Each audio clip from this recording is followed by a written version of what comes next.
Bonsoir et bienvenue à tous pour ce nouveau numéro de Questions politiques. Ce soir, nous vous proposons de faire connaissance avec de jeunes futurs parlementaires. Ils sont 4 avec nous ce soir sur le plateau et ils seront parmi les 89 députés bruxellois qui prêteront serment le 11 juin. Avec nous également ce soir Émilie Van Aude. Bonsoir Émilie, vous êtes politologue à l'ULB et vous allez nous éclairer sur cette nouvelle physionomie du Parlement bruxellois. Il va beaucoup changer, ce Parlement ?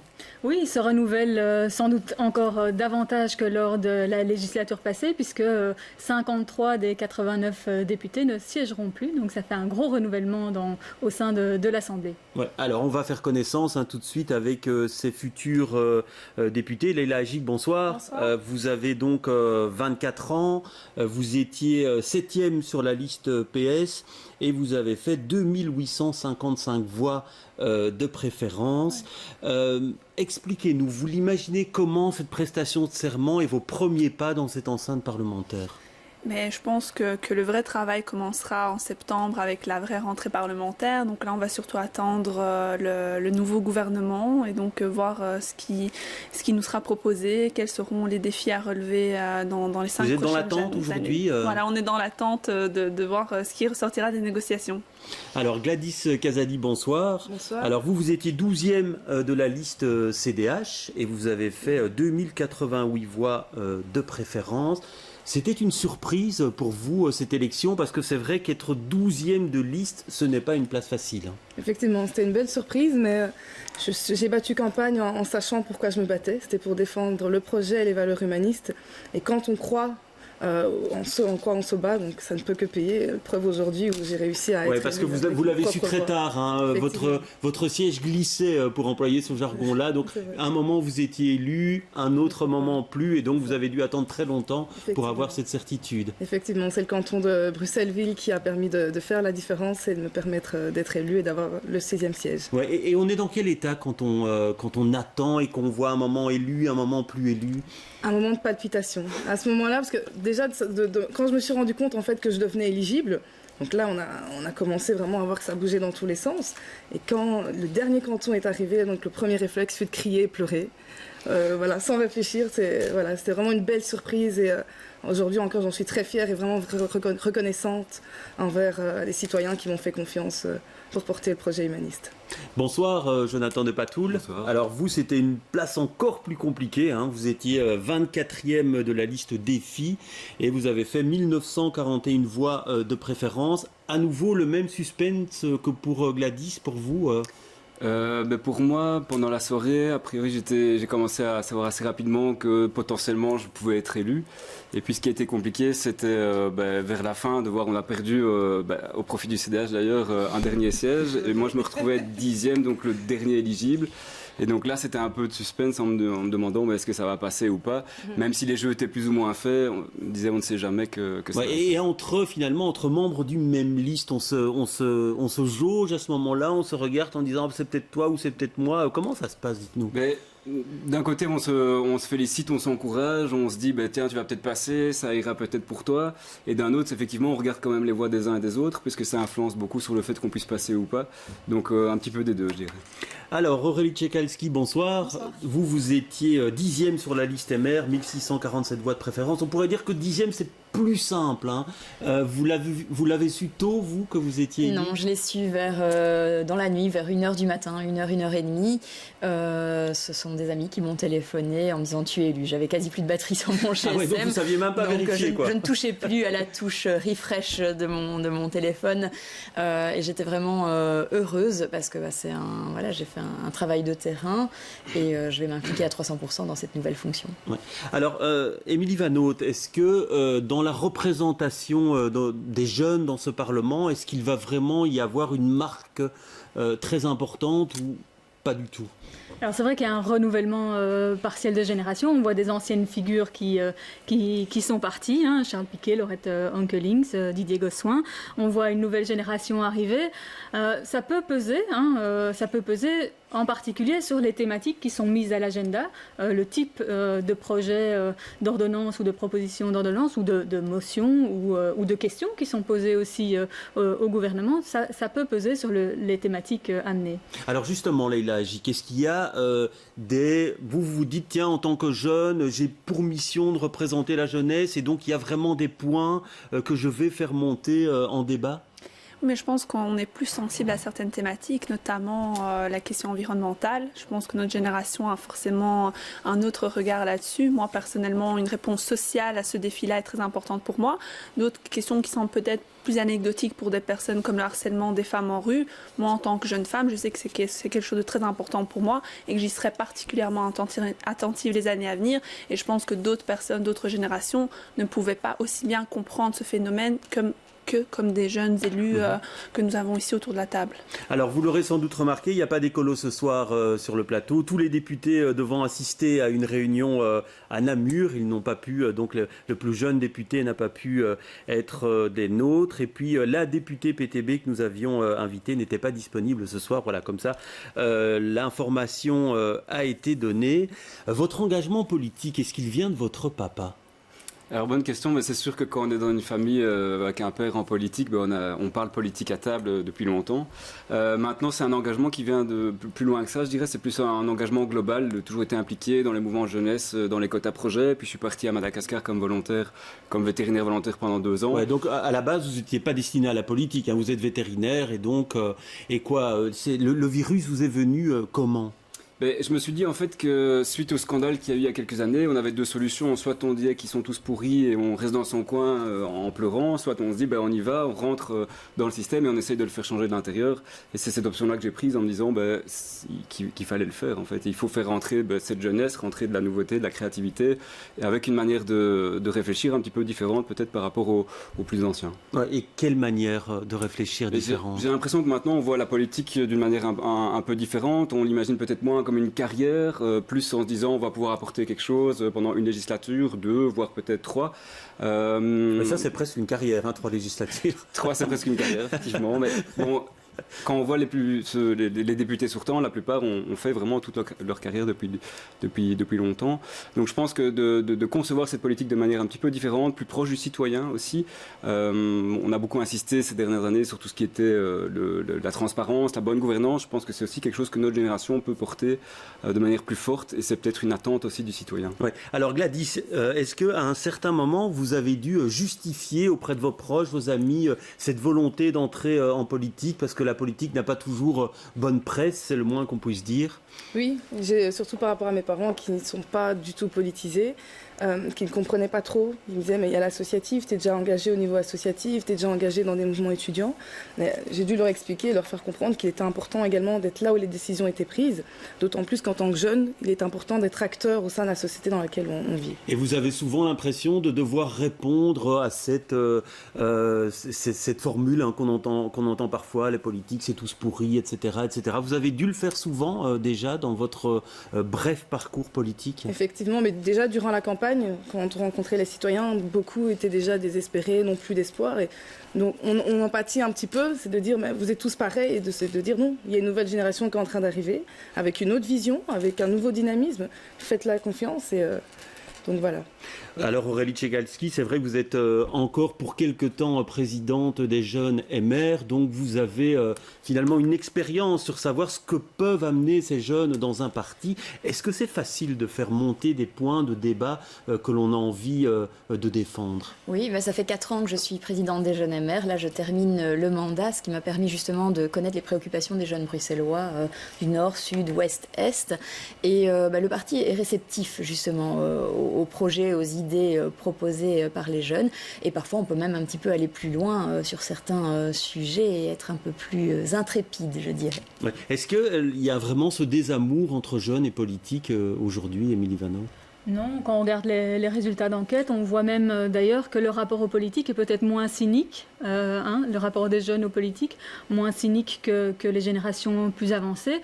Alors ce qu'il y a, c'est peut-être un détachement, un peu moins d'intérêt, simplement parce on a été moins socialisé, moins confronté, on s'identifie pas encore nécessairement à un parti politique, on n'a pas nécessairement fait son choix.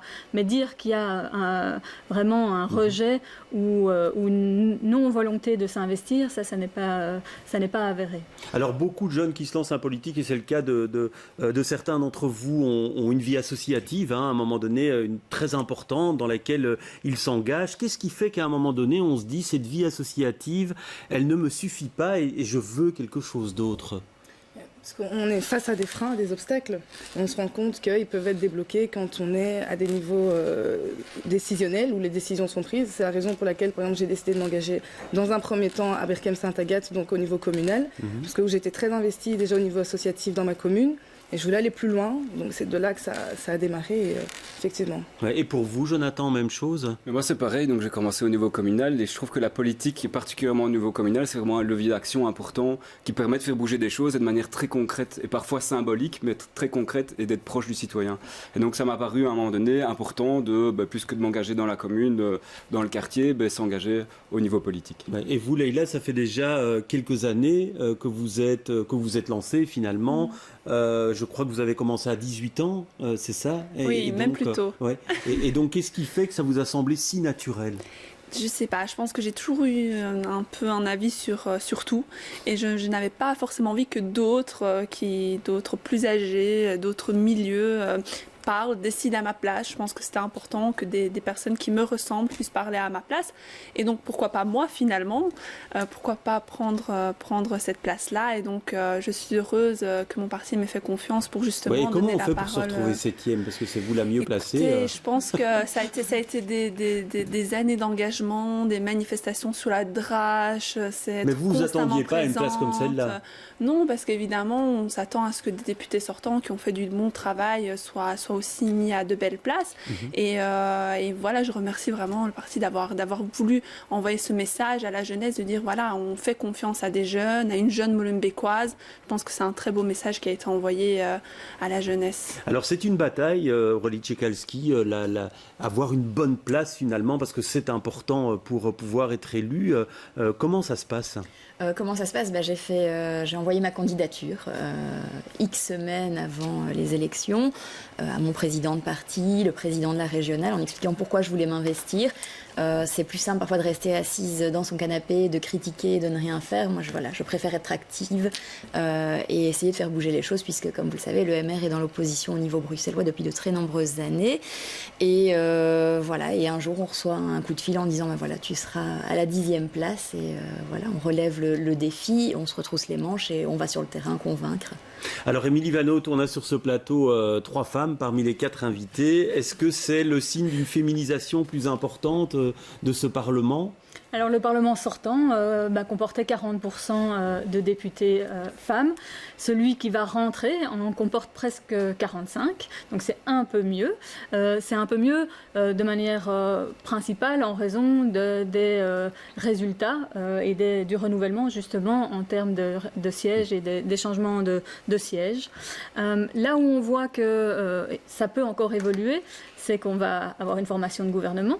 Donc là, les têtes de liste peuvent laisser leur siège. Et puis ceux qui poussaient la liste, souvent aussi renoncent à leur siège. Or, dans les deux cas, on a majoritairement des hommes, donc cette proportion peut encore augmenter. Et pour l'instant, à l'issue du vote, quels sont les bons et les mauvais élèves? Alors, c'est pas une distribution de points. Non, bien sûr, mais c'est une formule, c'est une formule journalistique. C'est une distribution de par l'électeur, puisqu'il y a bien sûr l'ordre de la liste. Et là, on sait qu'on a une parité, pas une tirette, mais une parité. Certains partis ont appliqué la tirette, mais ce n'est pas obligatoire. Et c'est surtout, si on regarde les élus en dehors de l'ordre de la liste, on voit que là, on a 15 élus sur les 89 élus en dehors de la liste, dont 9 hommes. Donc là, c'est 2 tiers, 1 tiers. Donc on voit bien que l'ordre de la liste est primordial, notamment pour l'élection de députés femmes. Alors c'est une responsabilité en plus que vous avez là, Puisque vous dites les combats féminins, je vais les mener en priorité. En tant que féministe, j'aurais aimé qu'on ait encore plus d'élus femmes, notamment dans mon parti. Et je regrette. Que c'est vous qui en avez le moins. Effectivement, et je pense que ça va changer avec la formation des gouvernements. Mais en tout cas, je regrette qu'on n'ait pas pu faire passer la tirette les 5 dernières années au Parlement bruxellois. Donc j'espère vraiment qu'on pourra revenir là-dessus. Et effectivement, c'est une responsabilité d'encourager les femmes à s'engager en politique, de conscientiser l'électeur aussi, parce qu'effectivement, l'électeur a sa responsabilité là-dedans. Et donc effectivement, ce sera une question importante pour dans 5 ans. Alors, Jonathan de Patoul, est-ce que vous imaginez pouvoir garder un regard critique par rapport, a priori, des filles devraient être dans la majorité, en tout cas, c'est ce qui se profile. Est-ce que vous avez l'impression, à un moment donné, que s'il y a des choses avec lesquelles vous n'êtes pas d'accord, vous arriverez à vous exprimer et garder ce regard critique ? J'y compte bien. C'est sûr que ça me paraît très important parce que sinon on rentre dans un système de particratie où en fait les partis décident tout et l'élu n'a plus de pouvoir. Et ça me paraît assez dangereux. C'est peut-être aussi ce qui justement dégoûte un peu le citoyen de la politique. Après, c'est sûr que faire de la politique, c'est discuter, c'est pouvoir entendre les arguments des uns et des autres, se faire son opinion et puis essayer de peser un maximum en interne au niveau de son parti aussi pour faire bouger les lignes. Oui, on dit souvent que la liberté est un peu corsetée quand on est parlementaire, a fortiori de la majorité, et que donc par rapport à cela, il y a la discipline de parti. C'est un terme que l'on entend régulièrement. Quelle est la liberté aujourd'hui des députés? Est-ce qu'elle est totale ou alors il y a effectivement des exigences qui leur sont imposées? Alors c'est vrai que si on regarde la dernière séquence au Parlement, c'est la séquence du vote, on voit que les partis et les représentants des partis tendent à voter de la même manière. Mais il ne faut pas oublier qu'il y a des séquences antérieures, et la première, c'est de se faire sélectionner comme candidat et comme député, et en général, c'est parce qu'on partage les idées du parti. Donc ça, c'est le premier élément, c'est qu'on a souvent une forte cohésion dans les groupes parlementaires, et donc pas toujours beaucoup de dissensions. Maintenant, il y a aussi la question de voir, on n'a pas nécessairement le même rôle quand on est député de la majorité ou de l'opposition. Oui, justement, quel est le statut le plus enviable, être député de la majorité ou de l'opposition? Les deux ont vraiment une nature différente. Quand on est député de la majorité, on est davantage sans doute impliqué dans tout ce qui est proposition, projet d'ordonnance, initiative. On a la main. Quand on est représentant d'un groupe de l'opposition, on va davantage travailler par exemple sur des questions de contrôle de l'action du gouvernement, donc poser des questions au gouvernement, proposer des amendements au projet d'ordonnance, faire des motions. Donc ce n'est pas nécessairement le même type d'activité parlementaire. Ouais, quel rôle préféreriez-vous? L'avenir le dira, je n'ai pas de cristal. Ah mais non, mais... dans tous les cas, je m'impliquerai à fond dans cette fonction. Et pour le moment, la balle est dans le camp des négociateurs. Donc ce serait une bonne chose. Parce qu'on a l'impression parfois que ça peut être plus intéressant d'être député de l'opposition parce qu'on joue le rôle d'aiguillon. Émilie Van Hooft. Oui, ou en tout cas... C'est un rôle de contrôle de l'action du gouvernement, donc on peut en effet le jouer de différentes manières, mais c'est un rôle différent. Et pour vous, Gladys, qu'est-ce que vous préféreriez? Que ce soit la majorité ou l'opposition, l'objectif reste le même, c'est de défendre les intérêts des Bruxellois. Donc voilà, l'avenir nous le dira. Aujourd'hui, comme ma collègue l'indique, les négociations sont en cours.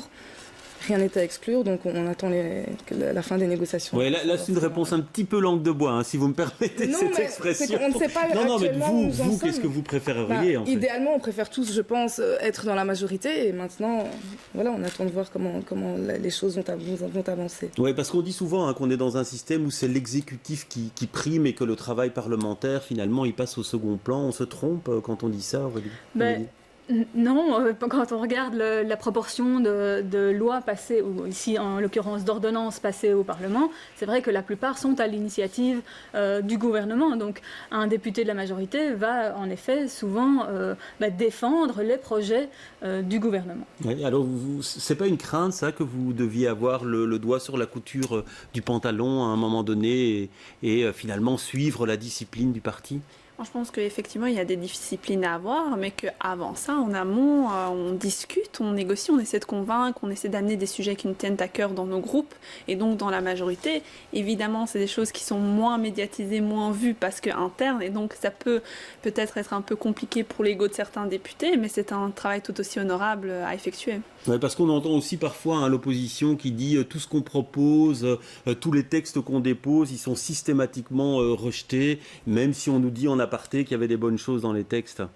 Oui, alors c'est un travail difficile dans l'opposition de venir prendre l'initiative, et donc c'est tout un travail de recherche parfois de majorité alternative pour venir soutenir un projet ou de donner un projet ou faire passer un projet qui est le sien pour un projet par exemple de gouvernement. Donc il faut trouver en fait des alliances. Alors comment vous imaginez ça, cette idée que l'on a, les jeunes ils vont faire de la politique autrement, c'est une formule, quelle marque de fabrique voudriez-vous finalement avoir dans ce Parlement ?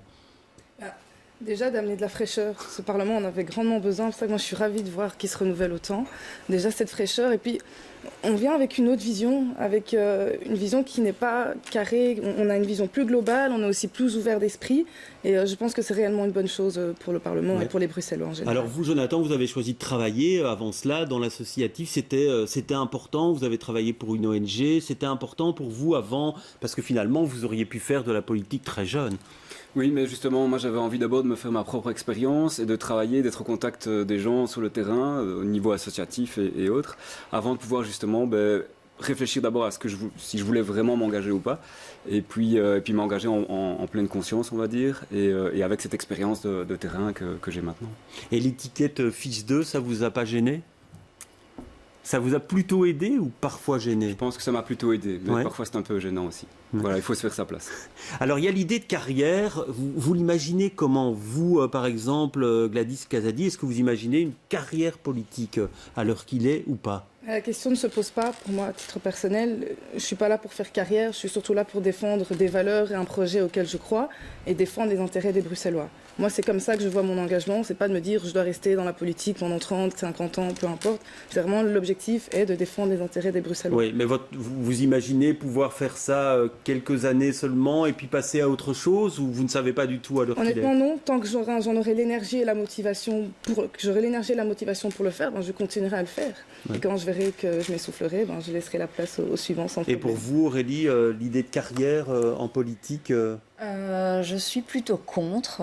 Voilà, j'espère ne pas être ici dans 20 ans. Ce qui me guide en tout cas, c'est de faire ce que j'ai envie de faire. Et là, dans ces 5 prochaines années, je défendrai les Bruxellois, les Bruxelloises, les jeunes avec vivacité. Voilà, j'ai d'autres passions dans la vie. Donc, ouais, parce que vous, là, vous avez à 24 ans, vous pouvez avoir une très très longue carrière politique. Hein. Oui, mais moi je pense que déjà faire de la politique, être engagé en politique, ce n'est pas seulement être député ou échevin, c'est plein d'autres choses, c'est notamment être engagé dans la société civile, dans l'associatif. Tout ça, c'est du politique finalement. Et donc, je suis effectivement passionnée de politique et je pense que c'est quelque chose qui restera important dans ma vie. Mais ce n'est pas pour autant que ça signifie que je veux absolument faire carrière toute ma vie, comme De Croo par exemple. Ah oui, là vous citez l'exemple. Hein, ouais. Ah oui, ça m'a marqué ce dimanche comme exemple. C'est vrai que c'est pour des jeunes, se dire passer autant d'années comme à ces fonctions-là, c'est assez interpellant. Ouais, il y a plus de renouvellement qu'auparavant dans les parlements, Émilie Van Hooft. Ça dépend des résultats des élections. Donc en l'occurrence, ici, en particulier dans le groupe linguistique francophone, il y a un fort renouvellement qui est beaucoup plus marqué qu'en 2014. Mais c'est principalement le fruit du résultat des élections. C'est pour partie un effet générationnel, pour partie le choix de certains partis de pratiquer le décumul, mais principalement c'est le résultat du scrutin. Alors on parle souvent de gouvernance, hein. Ce sont des points qui vous tiennent à cœur. Je lance la question à la cantonade, Aurélie. Oui, ça nous tient à cœur. On doit pouvoir montrer l'exemple et être transparent, tant vis-à-vis des mandats qu'on a. On a un devoir vis-à-vis des électeurs et on doit montrer qu'on est responsable. Et donc, c'est vrai que c'est quelque chose qui tient à cœur aux jeunes MR. Et un poste de ministre, est-ce que l'un d'entre vous y a déjà pensé ? Je vous vois sourire. Est-ce que parfois vous vous dites, tiens, pourquoi pas ?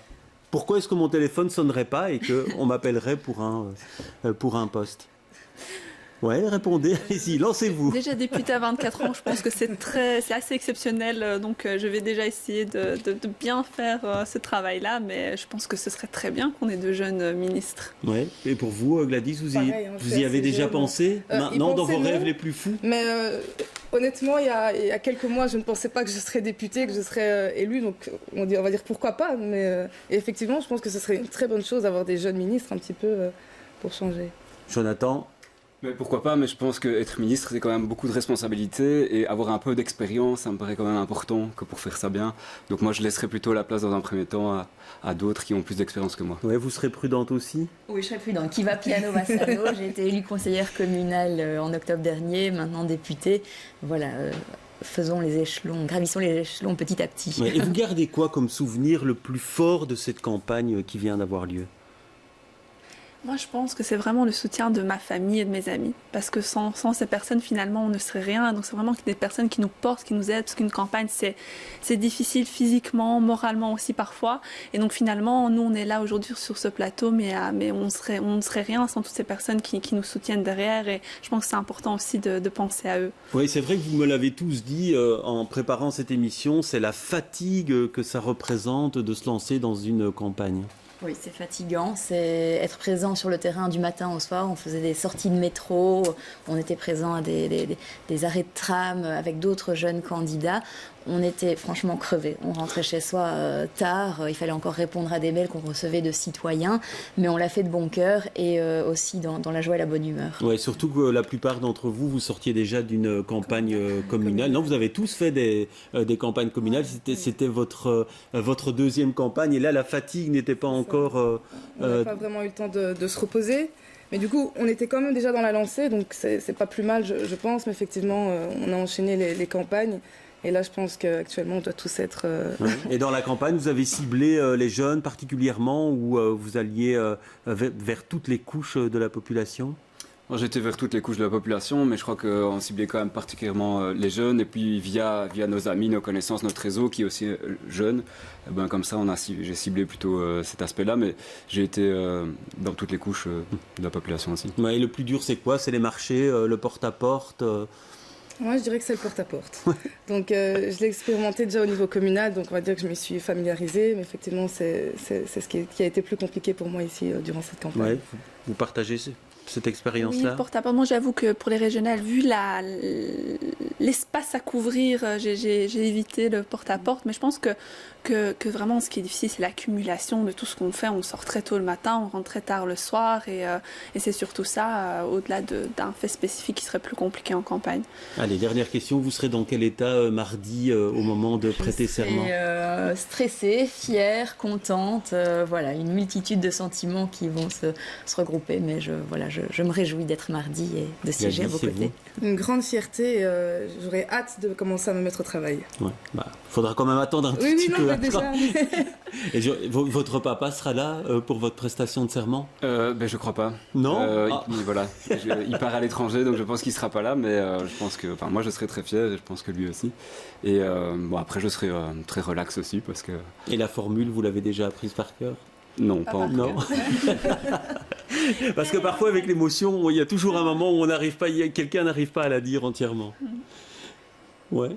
Ah oui, mais je pense qu'on en a parlé tout à l'heure. Je jure d'observer la Constitution et je pense que ça va. On arrivera à la retenir. Allez, j'espère aussi. On espère. Mais merci en tout cas d'avoir participé à cette émission. On vous souhaite une longue et belle carrière en politique ou dans d'autres secteurs. Merci Émilie pour vos éclaircissements sur ces enjeux liés au Parlement bruxellois. Je vous retrouve dans quelques jours à la présentation de M. Très bonne soirée à tous.